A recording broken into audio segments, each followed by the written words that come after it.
కుమారుని యొక్క పరిశుద్ధాత్మ ద్వారా ఈ పరిశుద్ధ కేక్ ని కట్ చేస్తున్నాం. హ్యాపీ క్రిస్మస్ అందరూ.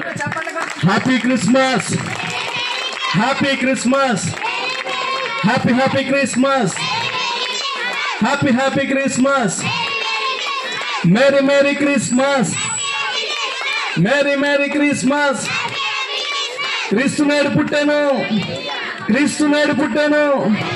హల్లెలూయా, హల్లెలూయా. దేవుని నామమునకు మహిమ కలుగును గాక. హల్లెలూయా. మరి కేకను కట్ చేసి తినిపిస్తూ ఉండగా సంతోషంగా మరి కార్యక్రమం జరుగుతుందాం. కేకు ఈ సమయంలో పేరా బాక్స్ కనిపించండి. ఈ సమయంలో కొన్ని పేర్లను చదువుతున్నానండి. మరి మేడం గారి చేతుల మీదుగా మరి గిఫ్ట్స్ ఇవ్వడం జరుగుతుంది.